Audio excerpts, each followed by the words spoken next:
Remember, in Chinese Qigong history, there are 4 major schools. The first school is the medical Qigong.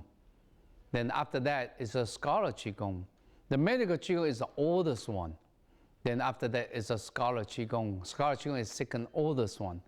After that is religious Qigong.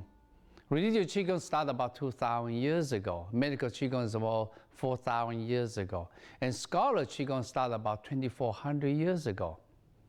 Then, when religious Qigong entered China, slowly adapted into the monastery, for example, Shaolin Temple. So about 500 AD, around that time, then the martial art Qigong was developed. The whole concept of martial art Qigong is to use your mind to lead the Qi to physical body, to energize physical body for the actions, for the power manifestations. So through that reason, then the martial arts in China since then developed into internal style and external styles. All right, here now we talk about the martial art breathing, Qigong breathing. Because breathing is part of a Qigong training, it's so crucial, especially in ancient time. Then let's try to review what's breathing do to your body. Remember, we talk about Qi, right? Qi, these words, we divide it into 2 words.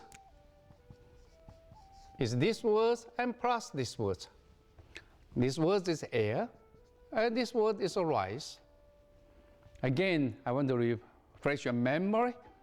In the other lesson, we talk about glucose plus 6 oxygen becomes 6 water and plus 6 carbon dioxide and release 686 kilocalories of energy.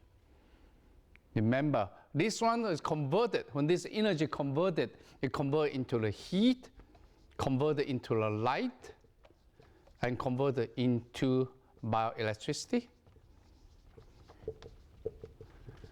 It maybe have other forms of energy so far, but it's not the major one.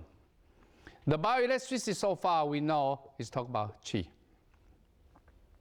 And through the nerve system, remember, the nerve system is electric fiber. When the electricity is abundant, the nerves become sensitive. When the nerves become sensitive, the nerve can energize the muscle to higher efficiency. Okay. The concept is how do I take in the oxygen? I have more oxygen I take in, the more I have electricity. I can manifest into physical actions more powerfully. Keep thinking. We never use 100% of our muscles. According to my information gathered, usually the body we use about 42% to 46% of our muscles. We are using that every day. Unless you are bodybuilders or use heavy workers, then you can use the muscles all the way to 80%, but you never use the muscle to 100%. Now, the question is, how do I activate more muscles so I can make my bodies perform more energy, more powerfully? That becomes very important key of a martial art Qigong. So the key is I have to have more energy there because the physical body is just like a machine. If this machine doesn't have plenty of energy there to supply that, the machine just cannot perform to its most efficient way. So because reason, how can I improve the efficiency? How can I increase the amount of Qi? The become very important crucial key is how do I increase the quantity of Qi? The second step, how do I improve the Qi's manifestation more efficient way? We're talking about 2 things. One thing is called quantity of the Qi. How do I increase quantity? The second one, how do I improve the quality of Qi's manifestation? All these things, everything depends on these things. When the oxygen is as abundant, then I can convert glucose into energy more efficiently. Yeah. For example, I mentioned before, you push your car, you have to inhale first, then you exhale. When you exhale, you tense up, then you push it. You have to inhale deeply. When you inhale deeply, then you have plenty of oxygen to convert the glucose into energy. Then physically, it can be strong. They become very important parts, how you take in the oxygen. So this becomes the main subject of this lesson. Because these oxygens related to what? Endurance. Because you have plenty of oxygen, then that means the muscles won't get fatigued easily, won't produce too much acid. We have oxygen, enough oxygen. If you don't have enough oxygen to handle metabolism, then that's exactly the acid start increase. That's in the battles, you lose your endurance. Not even talk about you don't have enough power, you also talk about your endurance. This especially is crucial in the ancient fighting. You should know in the fighting, it's not really say last for 5 minutes, 10 minutes. Very normally, all the fighting lasts for a few hours. If you think about after half an hour, you already become so fatigued, you cannot handle, cannot continue, then you'll be dead. So that's very important in the ancient time. Those people, they learn how to conserve the energy, how much endurance they have. They become the winners. There's no difference with today's boxing. You watch boxing when they fight each other. Those boxers, if they know how to conserve the energy, and they have a good endurance until last the second few rounds of the fight, usually they win. The beginning they keep fighting, they don't know how to conserve energy. Then only the 3 round, 4th round, they lose the energy, lose the endurance, that's why they got beaten. So, because the reason they become crucial in ancient time, as I mentioned it, this air is this one, the rice is this one.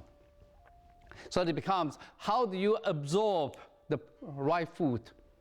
So this food can convert it into the energy, become important. Especially in the Shaolin temple, it's become very difficult because monks are not supposed to eat meat. But from the history, you understand Shaolin temple is the only monastery in China, Buddhist monastery, that eat meat. Yeah, that's why the Chinese monastery, they usually laugh about Shaolin monk. They say they are the monk of eating meat and wine. That's why Chinese call 酒肉和尚. 酒肉和尚, that means wine and meat, the monk of wine and meat. So a lot of Chinese monasteries, they even deny Shaolin temple is a part of a Buddhist society. That's because they eat meat and wine. The question at that time, without the meat, you just cannot produce the plenty of energy because it doesn't matter how. The meat is a protein source. It can convert energy more efficient than eating vegetables. Okay. So from here, the diet side, I think that's why you have to manage it because I'm not qualified to teach you that because I eat everything. But the breathing, let's talk about breathing. All right. The first thing is try to understand about 500 AD, when Bodhidharma came to China at that time, they passed a muscle tendon change and bone marrow washing. Bone marrow washing, bone marrow brainwashing. Bone marrow and brainwashing, that was considered the inside of a training. That's for enlightenment. Muscle tendon change is for physical strength, for power manifestations. But Shaolin temple, Shaolin monks, they easily adopt the muscle tendon change into their martial arts. But for enlightenment, it's not as easy. Because the reason muscle tendon change popular practice and also spread out to the layman society. But at the same time, bone marrow and brainwashing, it continue hidden in the monastery for a long time.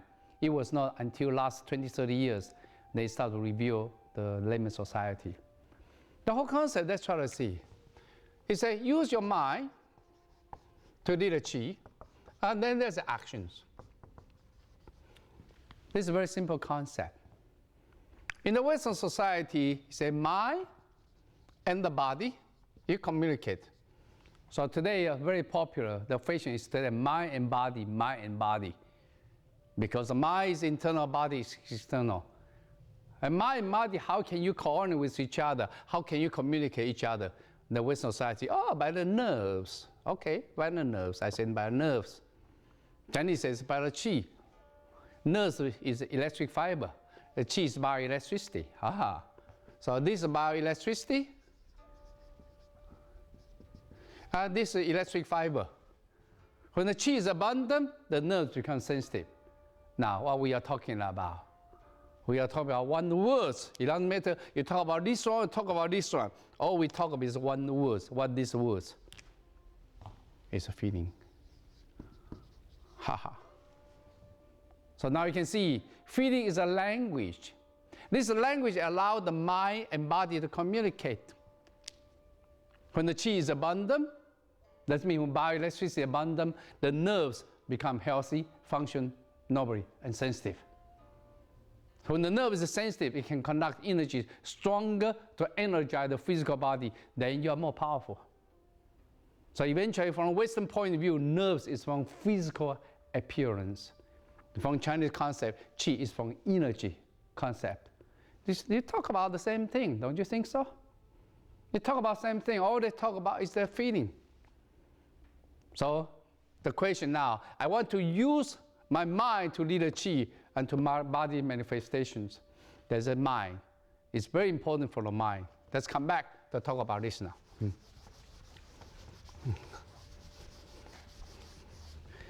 If a qi is bioelectricity, so I put the I, like a current. Remember, scientists in 1996, January 23rd, go back to check in the library, check the date. The scientists announced we have 2 brains. Yeah, actually there's a book talk about second brains already existing. He said we have 2 brains, one on the top, one on the bottom. The bottom we call guts. The scientists say we have 2 brains. These 2 brains connected by spinal cord.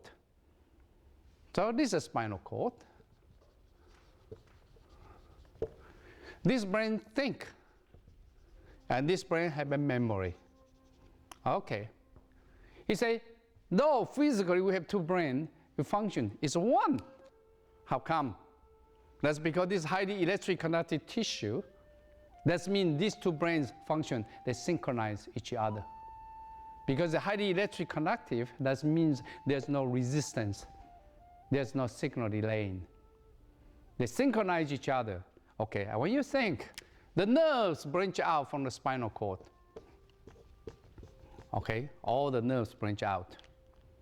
From here you can see on the neck area, all these nerves connected to the sensing organs. This area connected to the internal organ. This area go to your leg. That's how our mind controls entire body, or mind can feel entire body's function through the spinal cord. You think, how do I move this marker from here to here? I think first. Once I think, then the electricity from here, through the spinal cord going up, and through the nerve system. Remember, nerves is electric fiber. So electricity going up through the nerve system, I make my muscle contract. Now I'm moving. So all the movements initiate from the mind. That's the reason Chinese, they say, this is internal, and this is external. So because the reason some style I start dividing it, it's 500 AD. Some style I say, well, if the action is a power P. He say, if the actions is origin from the mind, why shouldn't we start from the mind first? You train the mind because the mind is stronger, then power becomes more significant, more powerful.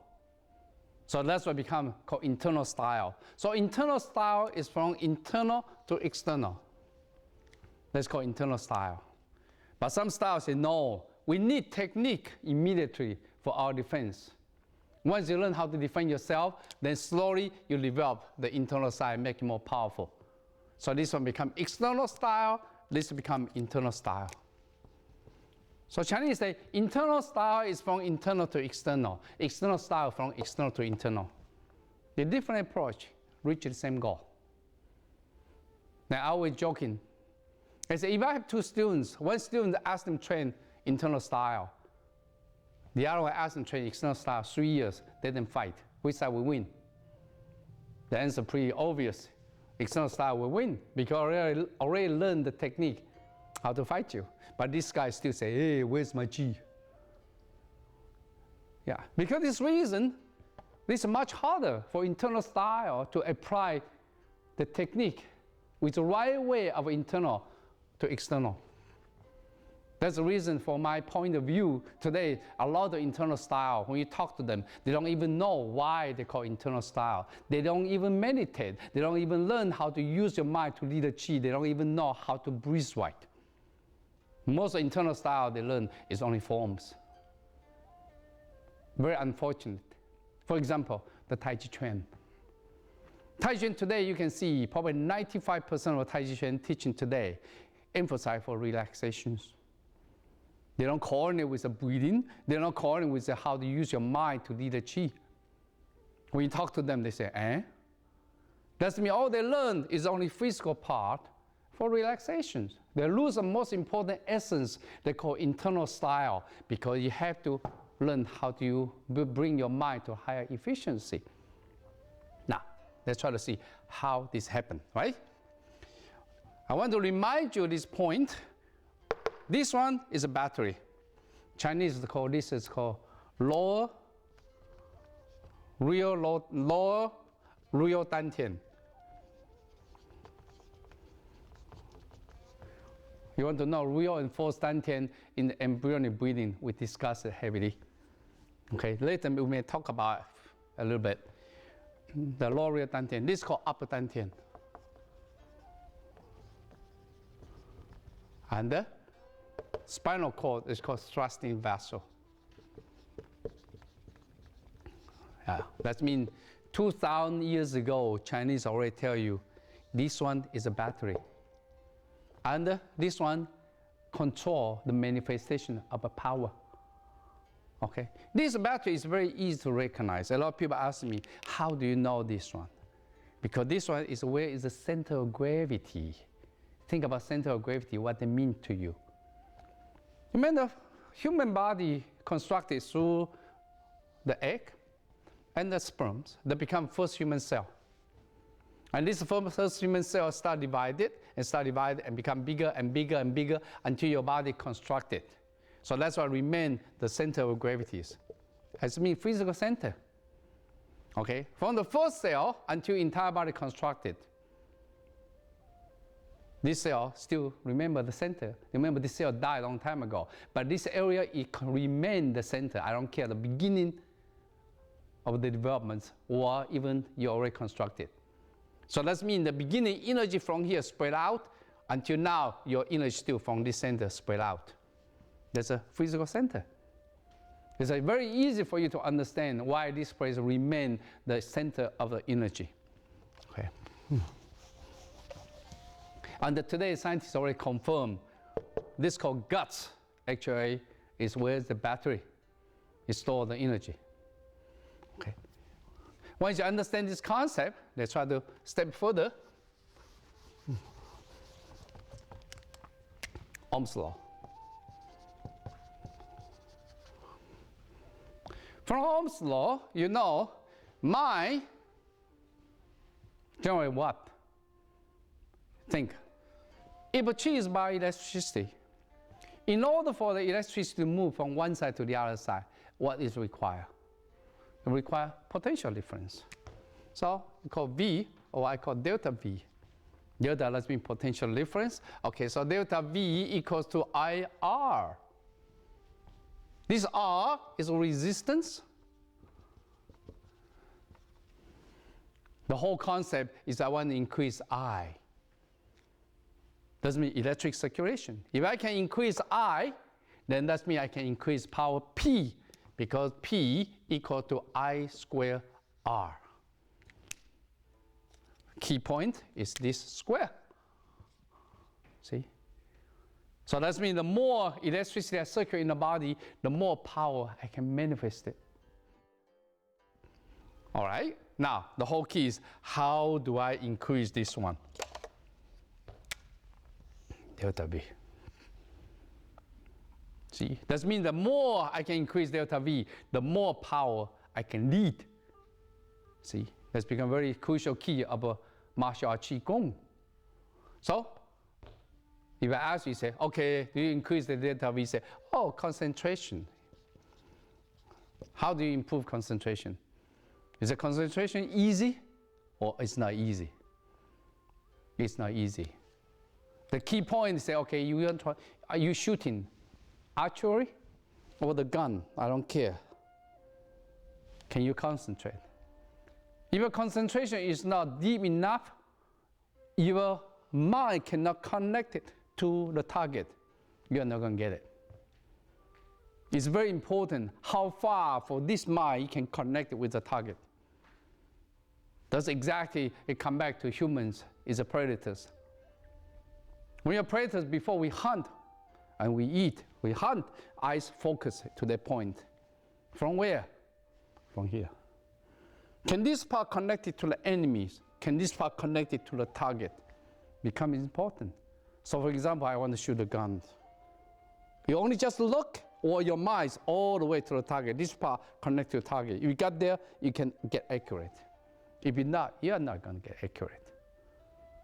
Everything depends how much of their concentrations.